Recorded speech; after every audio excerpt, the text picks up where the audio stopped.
Hey everyone, Joe here. Today I got another great gear review for you. I have the Canon 430EX2 Speedlite. So let's get in here and get to this. Well, I've had this Speedlite for actually quite a few years. This is the first Speedlite I actually purchased, right after it came out. I forgot how long it's been. And I've really enjoyed using this. It's a wonderful Speedlite, and it has its few downfalls, but it also has a few pluses to it. Okay, let's first go over build quality. It's got the standard Canon build quality. The top head here can rotate all around. So let me pull it all the way around. Now it does have a push button here. I don't really like that too much. I'd rather, not have that, but it lets you lock it in and keep it that way. Okay, like I said, it is Canon standard build quality. Downside, one thing is it doesn't have external power, so you're stuck to using just batteries. Now it takes standard 4 AA batteries.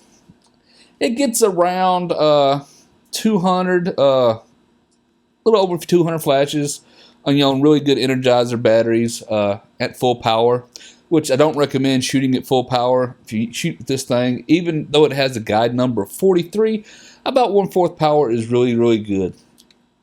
And that way you get much faster refresh times. I think at full power, the refresh on this is about 3.5 seconds from my test using it and everything. Well, you can pop it on here and test. Now I have it set on manual at the moment, and the batteries in are fairly new. I think I've tested them a few times.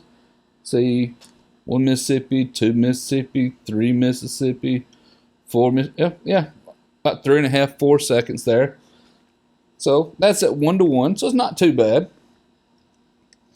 Now this thing also has quite a few modes. It has TTL, TTL2, ETTL, and all that nice fancy TTL stuff. I don't use it that often, but that is the reason I got this one, is for TTL. Now it also has high-speed sync with all that first curtain, second curtain mess, and everything that a lot of people need that type of stuff for.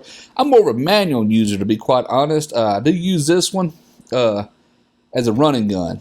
That's the main reason I have this flash, is a running gun flash. For when I'm in a hurry, I ain't got time to meet or anything. I can sit around. I can pop the diffuser out, but I also got one little white caps you put on it, another type of diffuser. But a lot of times I'll actually just use this one and actually get somebody to put it out on a reflector, and I'll just bounce flash it off. That works really good for me. That way it still gets a lot of smoothness and everything, no harsh shadows, but still get TTL and basically be in a hurry. Best way to go. Good thing about this one is quite small. It weighs about 11.5 ounces, which is really good. Let me show you here. I got a Yongnuo YM560. As you can see, comparing them, quite a different size there. This one's quite bigger. Now this is the manual flash. I had a review on this one, so if you check out that review, I'll put a link in the cards. At the top, you can click on that. But I really do like this one. I've really enjoyed it. Let me think about a few things I really like. One big plus is I love Canon's lock system here. You just simply slide it up on the shoe, lock it over, you're done. I don't like, for example, like this one's little twisty lock. Now it works fine enough, but I like the ease and use of the speed here. Just a quick, simple lock it over and be done. Now, what else can I think about this one? There is a new model out. There is a 430EX, 430EX 3 RT, which means radio transmitter. The bodies are shaped a little bit different. Biggest difference is the radio transmitter in the newer model.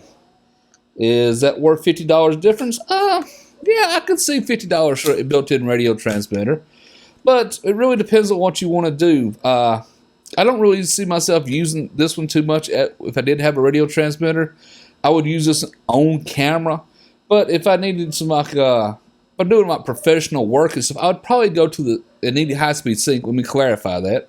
I'll probably go to the 600 EX, not the 430X, because like I said, it has a lower guide number.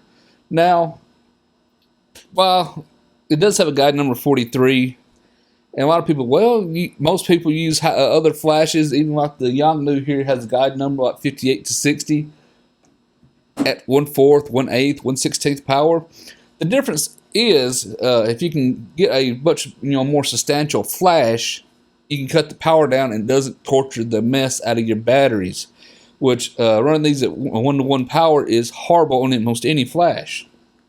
So that's something to consider. What else can I think about it?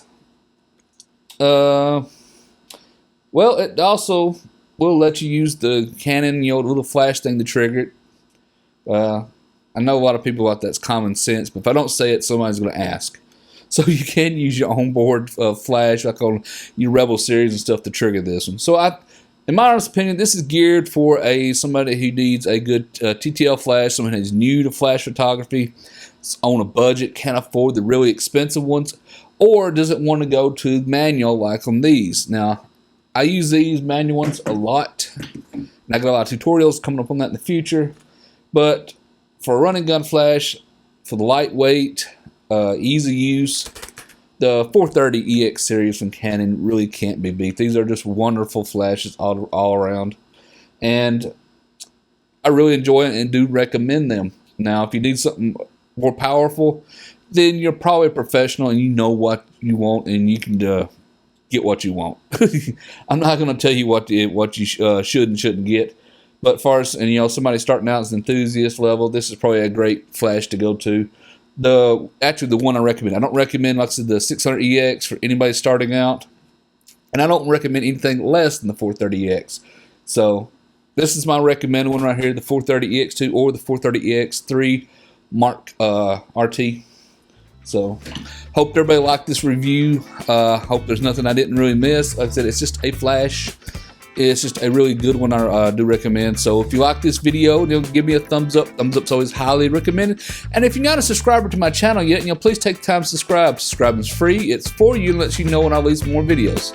And until next time, everyone, thank you for watching.